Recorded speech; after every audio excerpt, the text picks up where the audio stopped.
vast and subtle.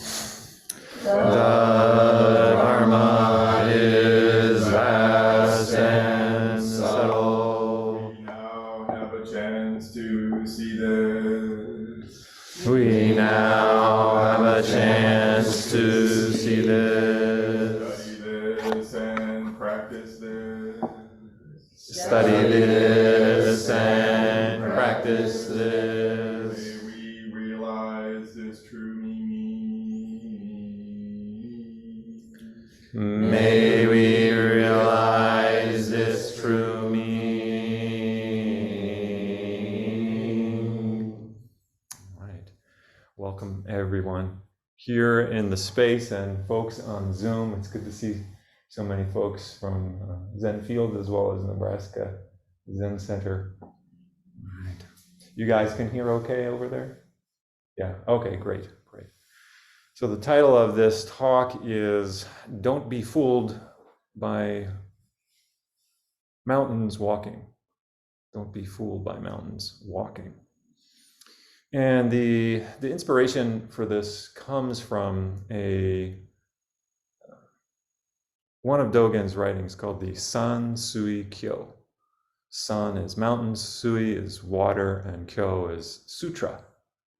San Sui Kyo. And the main message, or I should say one main message here, is that insentient beings can preach the Dharma.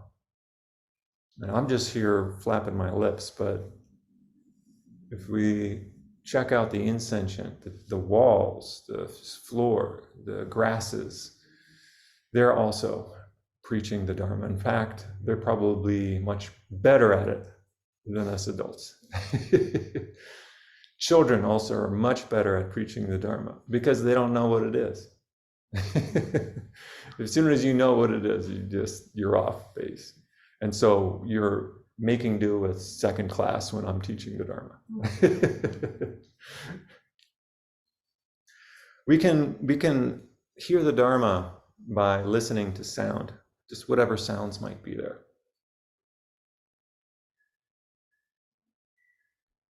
There's a story of a monk who was enlightened while he was sweeping the temple grounds, a pebble hit a bamboo pole. And when the pebble hit the bamboo pole, he was woken up. He had an awakening. There's a temple in Japan that my calligraphy teacher and I went to maybe 10 years ago now, where I can't remember the name of it, but it has something to do with the sound of the crickets, because the abbot there was enlightened by the sound of the crickets. And I remember when I was in Haiti, very mountainous country, it was so hot, first of all. I wasn't used to the heat. And I would take, my wife would go to work, and then I'd have all this big swatch of time to be with at that time, he must have been about 2 or 3 years old son. And I didn't know the language, so I was just very in a vulnerable position. But we would go down to this one spot on the ocean, because it's right, everything's on the ocean there, right? You just go down to this one spot, and it was really wonderful to hear the sound that was made when the waves came in to the shore, and then as they receded, all of these. I was used to, when I was growing up, I was used to an ocean in Maryland and Delaware, and those beaches were all sand. There was no rocks at all. And it was surprising for me to go to this beach where it was all rock, like little rocks. There were smoothed over rocks, probably from thousands of years of the movement of the water back and forth, or maybe something else. And when the water would recede there, the rocks made this clicking sound. The pebbles made this clicking sound. And I can't, of course, replicate it here, but I can hear it in my mind. And I told this to my wife while she was translating to a Haitian. And the Haitian says, there's a phrase for that. When somebody says, I'm listening to the rocks click, it means that they're wasting time.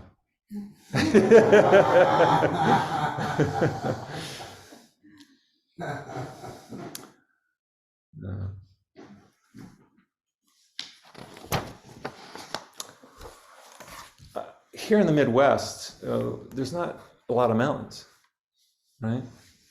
And when I first listened to this sutra, the Mountains and Waters Sutra, the immediate, because I've been trained in science to a certain degree, not a lot, but the immediate image that came to my mind when I heard that mountains walk in the sutra is plate tectonics.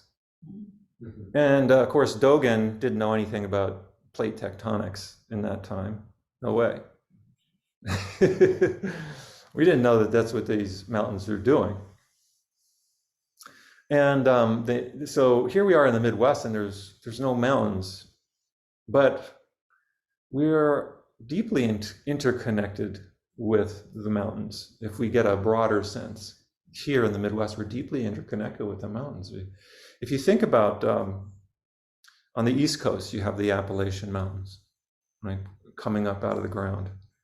And they're some 480 million years old. They're older than the Rocky Mountains. The Rocky Mountains are a little bit younger. And you have these two mountains, like these two mountain ranges coming up on the coasts of the United States. And the image came to my mind of what if there was a cord between those two mountains, and those mountains were playing a kind of tug of war with the land. Right? So if we think in terms of the earth moving, and the Appalachians are moving this way, the Rockies are moving up this way, what's happening in between? It's like it's flattening it out. Everything's getting flattened out. Now, whether this is science-based or not, I'm not really concerned. Probably not. Scientists might say, oh, that's not exactly how the Midwest formed. But anyways, we're going to look it up now. Right? Now you can look it up, yeah. But it just makes me wonder, like, you have this plain region, and on either side you've got mountains, and there must be some connection there. And that's kind of a metaphor also for each of us. We often think we are independent of what's happening around us.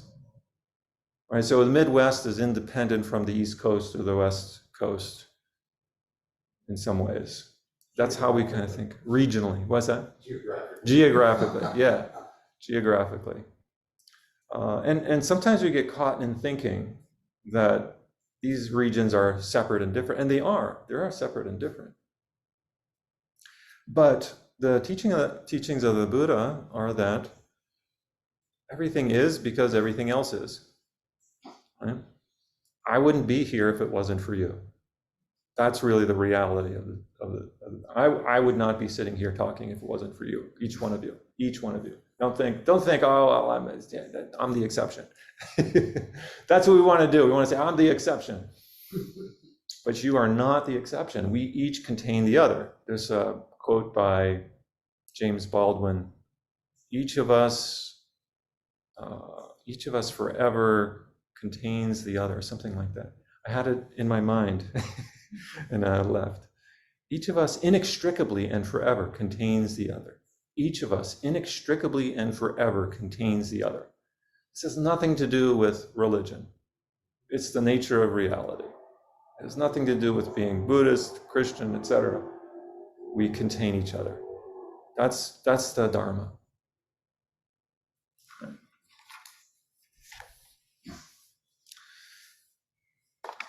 I want to plunge a little bit deeper into this sutra. There's a line. I mean, it's quite an involved sutra. It's about maybe eight or so pages, and I'm just taking out a couple of clips here and there.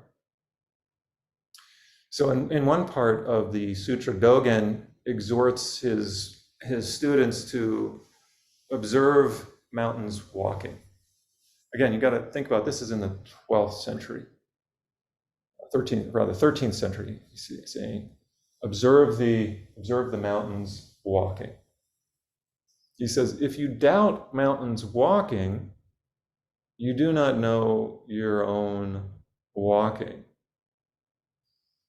If you doubt mountains walking, you do not know your own walking. It's not that you do not walk, but that you do not understand your own walking. That's really true. We don't, and on a literal level, we don't understand our own walking. We take it for granted. On a literal level, that we can walk, but there's something deeper here than simply walking. What does it mean? What could it mean that the mountains are walking? We can take this in a number of directions, but one thought that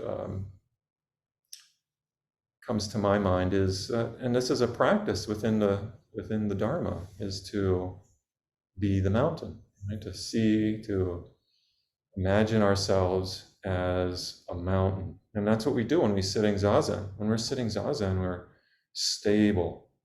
Right? There's a sense of stability to our physical body. This is especially when we're thoughts circling around our brain and we don't know how to calm our minds down.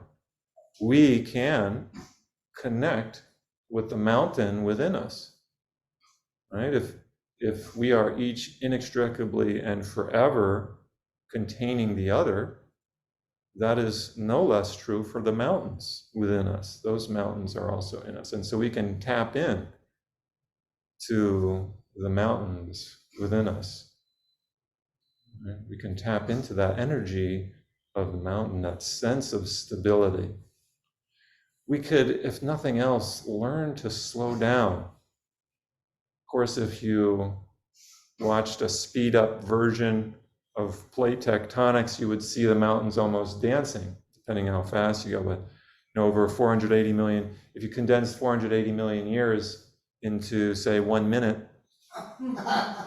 we would see the mountains dancing, the Appalachian Mountains, right? They'd be going really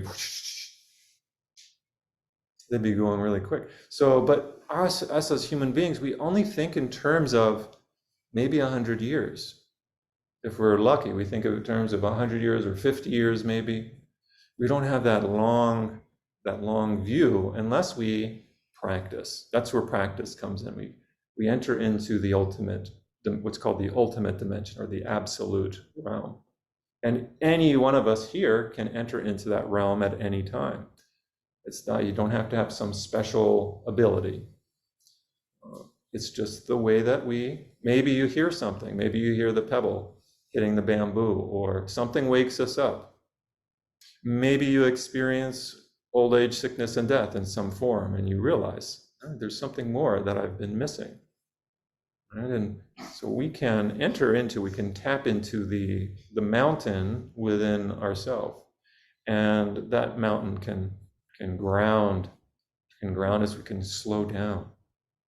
We live at such a fast and rapid pace, and we don't value slowing down.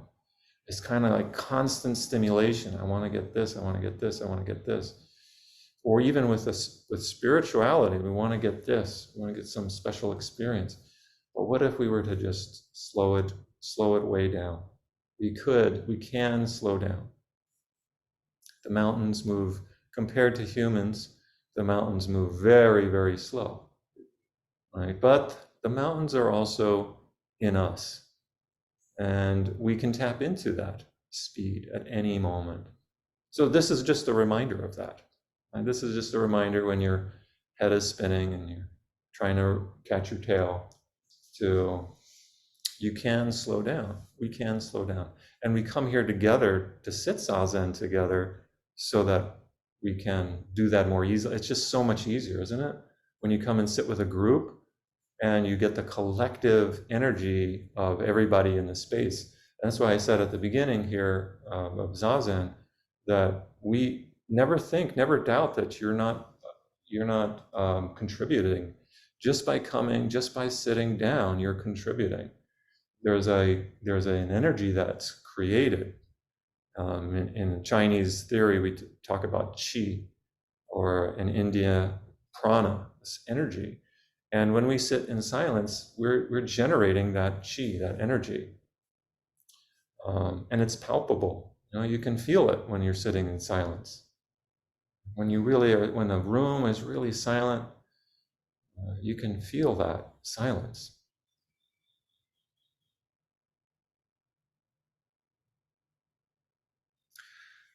And maybe one last thing I think that this metaphor of the mountains walking is pointing to is the inevitability of change.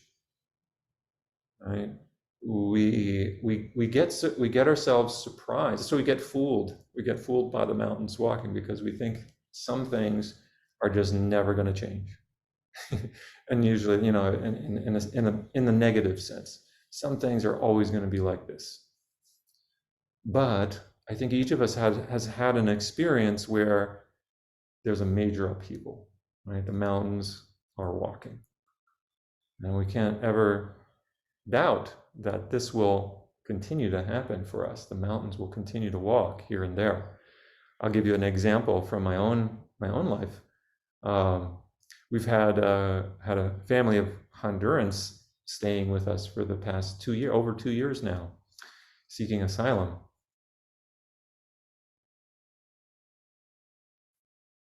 And now there's some big changes taking place. They will, I don't know when, but pretty soon, maybe within the next couple of months, will be going out on their own, have their own space.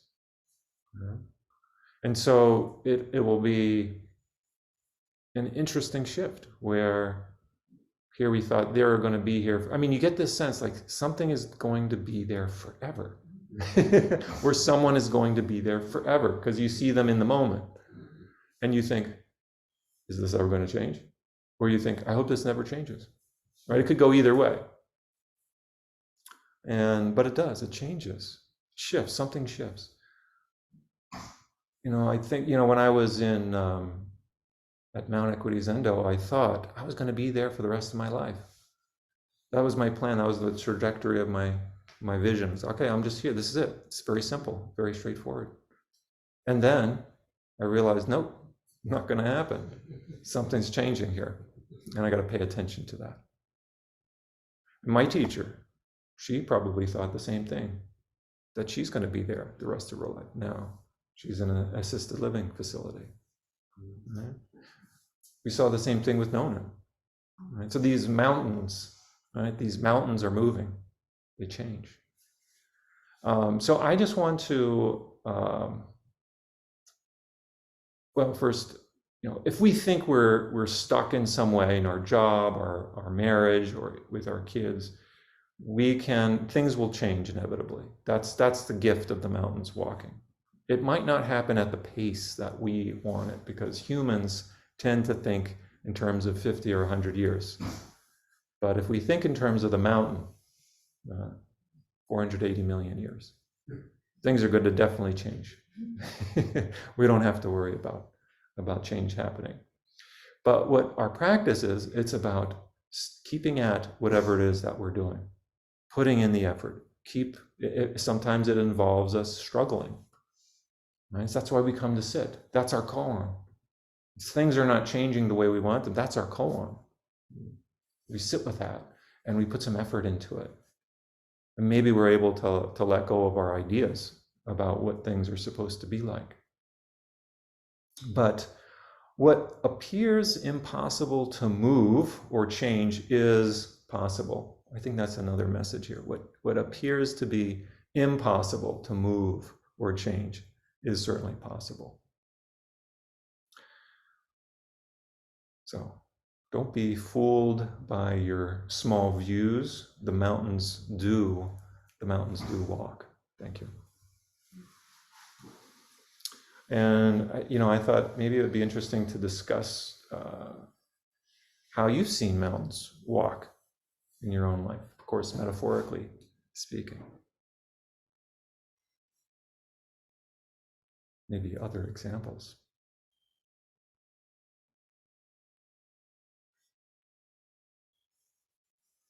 I'd say in a life as long as mine, you see mountains walk many times, Mm-hmm. actually.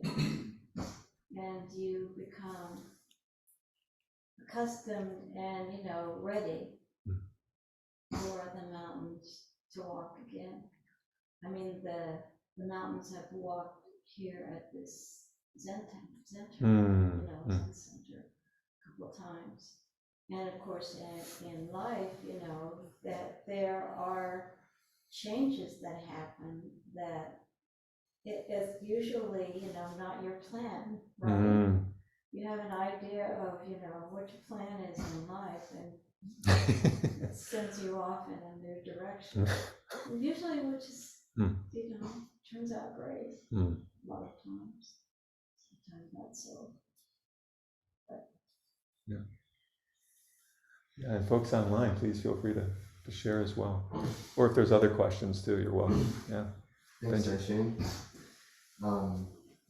Well, there's a couple different things I was thinking of.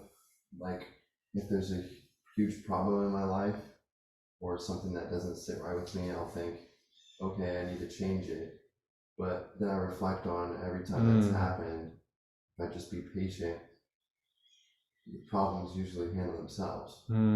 Like if I don't have to act in like some aggressive way. A lot of times I can just patiently wait, and the problem will usually handle itself.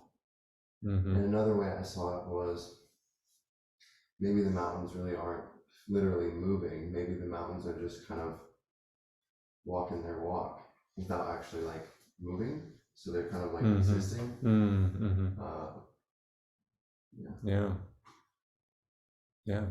Yeah, and it may be for Dogen, the mountains had always existed there since the beginning, and so a walking mountain he wasn't being literal there. So I don't always like when the mountains walk. So I've had to redefine both my relationship with both of my parents. And I want them to be the, stable. You've always protected me. Thought my dad knew everything. And just like he still thinks of me as his little girl, I still think of him as you're supposed to fix everything. Well, that's not fair. Then this is not possible. He can't. He doesn't have a magic wand, or if he surely hasn't used it. My mother, as you all know, has dementia, so I had to reform a relationship with her. So it's hard, but eventually you have to accept that they are walking, and that you have to redefine, and they are the people that you knew growing up. They are not the same people, and neither am I. Yeah, that's a great example. Yeah, parents change. Yeah. It's like, who are you? Yeah. Yeah. Well, I guess you could say it's a Buddhist concept, but it's just straight reality. You can look and see it, and that is impermanence is absolutely certain.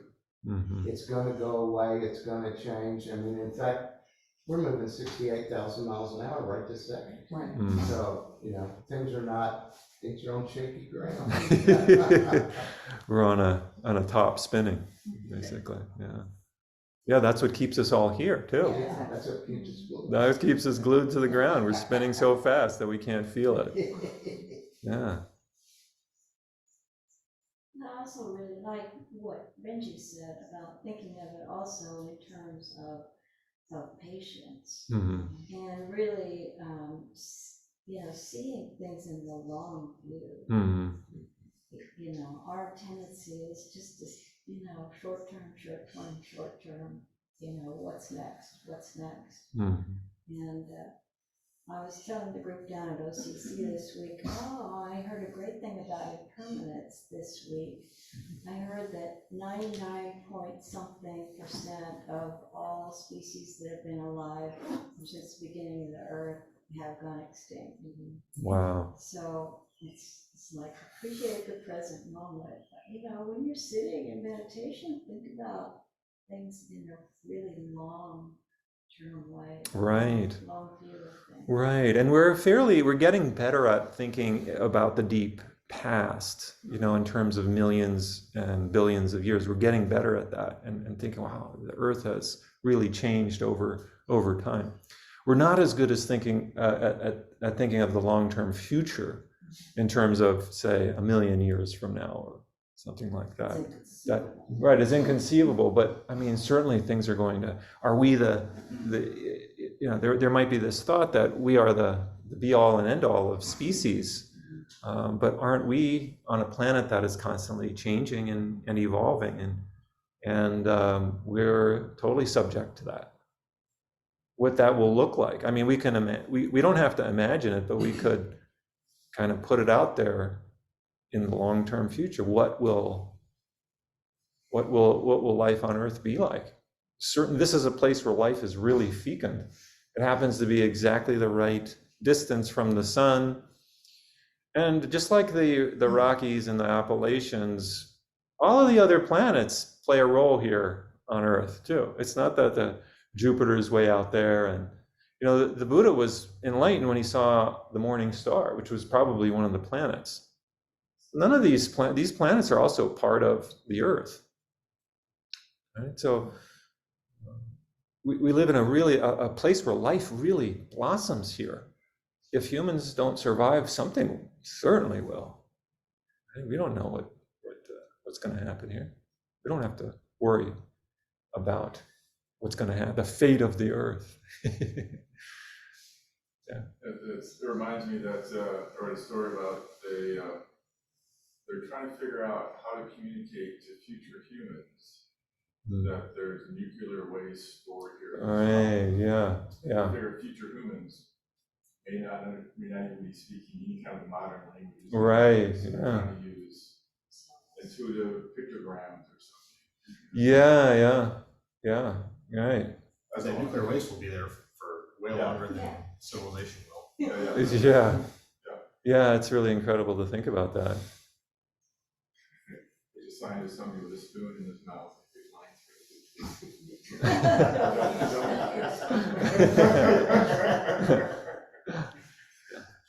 I like your Dharma thing, and how it relates to last week's discussion on the koan. And the one that comes to mind right away is the two tigers and strawberry. And how this feels like even though mountains are walking, we can still sit still. And this becomes the strawberry. This becomes this moment of being able just to with everything happening with nuclear waste and climate change and all of these pressing issues that are these tigers. These tigers, yeah. There's this strawberry right here. There is. What's wrong with strawberries? Wonderful taking that metaphor to the next level. Yeah, the tigers and the snakes down below are like the climate change and nuclear waste, etc. But there still is that strawberry present. Yeah, we can enjoy it.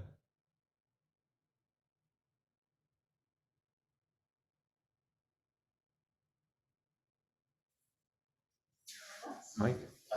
Something from some of the reading that we do sometimes, I can't remember the exact phrase, but it's if you don't see straight, then mountains and rivers will block your way. But if you see straight, then mountains and rivers won't block your way. So I guess that ties into the mountains will move for you. Harmony of difference in sameness. Yeah. Sandokai. Understand the way right before you, how will you know the path that should walk backwards? It's not a matter of far and near, but if you walk into these mountains and rivers block your way.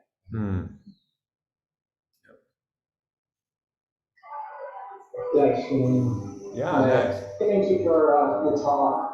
I was just thinking about how a lot of patterns that we've kind of set ourselves into as a society are kind of really shifting right now. I was just thinking in particular how we have often this sort of social script of like, you know, you're born, you go to so many years of school, go to college, then get married, get a house, get a job, have a kid, work for so many years, retire, and then die. And that's what life is supposed to be. And that script is really only a few decades old, and it's only ever been true for a portion of the population. But it's something that like really sunk into a lot of us as, you know, what is expected out of life. And now that, you know, it's harder to afford a home, now that people are, you know, going deep into debt for college, there's this sort of needing to reorient. And with all that, let's say, interrelated, you know, COVID and climate change and stuff like that, it really often feels like we're in an era where the mountains still have one foot in the air. Like it's started to take a step, but it's not quite landed yet. So it's, I don't know that I have like clear thoughts to finish that, but that sort of feeling of suspension as the mountains start to walk, but haven't quite gotten to their destination. Yeah. So there's it seems like 1 foot is up in the air of these mountains, and this idea that we've been acculturated into of basically grow up, get an education, get a job, have a family, buy a house, retire, die. This may not be a working model for many of us. Or maybe it's slowly not becoming a working model.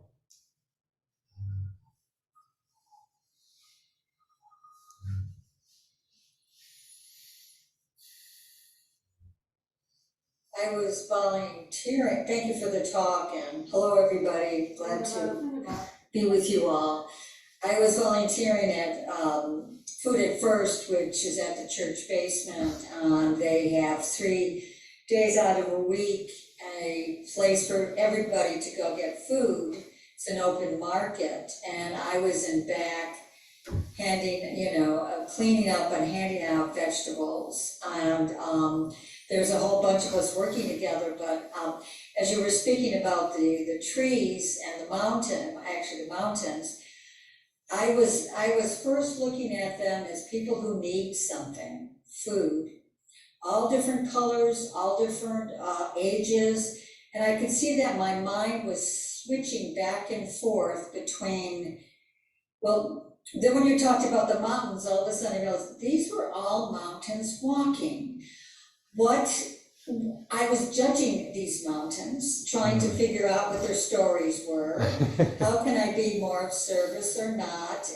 And all of a sudden it shifted to all these mountains and people are bodhisattvas. And it shifted in me about how I was serving others and how I was seeing just people or mountains itself, and it became a lot easier for me to serve.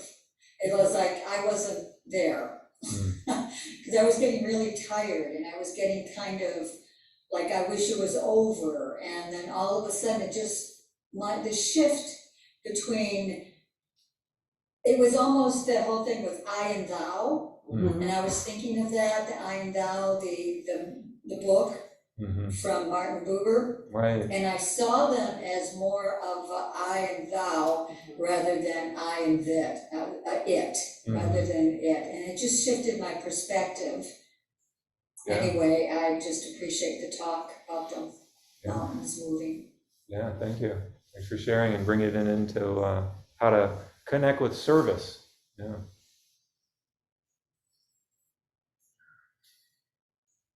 So everybody sharing, it's got me, Ryan, maybe thinking about some political science major, guilty of it, but when you talking about the mountains versus the person makes me think of, so Plato talked about trying to find where good and evil are in a person, where is good in a person, and he argued it's digging around inside of an individual to try to find this small thing that you could say is good is difficult, so they looked at a society, a village, a city-state, and said, if you look at scale, it's easier, we can find it in the city, which is a creation of a person, and then that can help us find it in ourselves. So, and in the sutra, to when he says, understanding your own walking, how can you understand your own walking if you can't understand the mountain?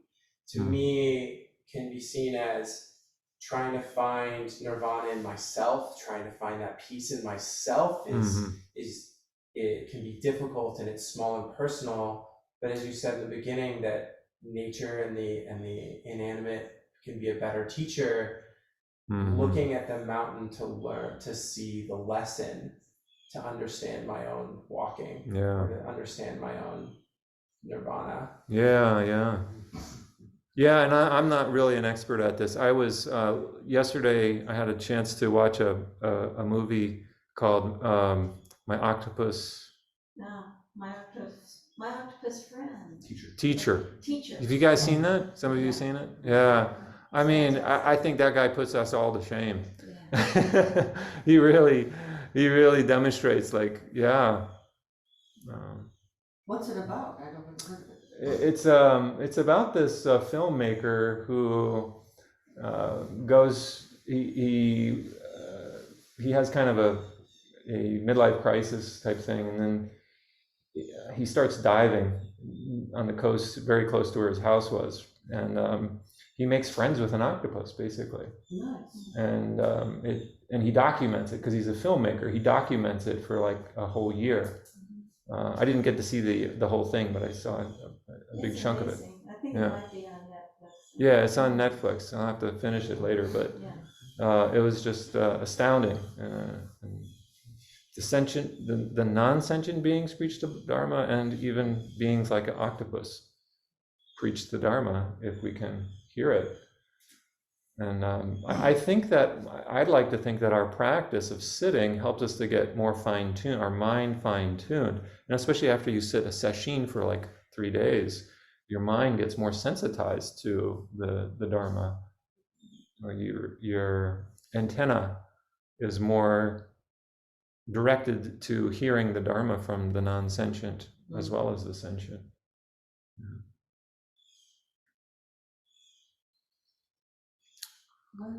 Thank you for the talk. Does the, I don't know, sutra or just Buddhism in general talk about how to handle the mourning of these changes? Oh, right, yeah. The grief of right. unexpected changes. Right, yeah, of course. Yeah, the grief, that's, I mean, there's not one right way, and it, of course, is dependent on the situation, how to grieve. But grief is an important piece of letting go and of healing for all of us. And if we don't grieve at loss, then it still stays with us. It kind of stays buried. So we need to learn how to grieve. There's a story of a woman who lost her daughter in the time of the Buddha. Have you heard that story? She lost her daughter, her young daughter, and she wanted to know what she could do to bring her daughter back to life. And the townspeople suggested she talk to the Buddha, and maybe he can help you out. And so she went to the Buddha and asked him, "Can you bring my daughter back to life?" And he said, "Yes, if you could go to one household and bring me a mustard seed from which the household has not experienced death." And so she gathered up her things quickly and went from house to house looking for mustard seeds. And of course, every house had a mustard seed, but none of them had never experienced death and loss. And so she had an awakening experience doing that. So there's something, I think part of grief is being able to see that we're not alone in it. You know, it's not just affecting us personally. I mean, we might feel it personally, but everyone experiences it. So we're not isolated in it. Whereas I think in our culture, it's easy to get feelings of isolation when we're grieving. So that might be one way to deal with it.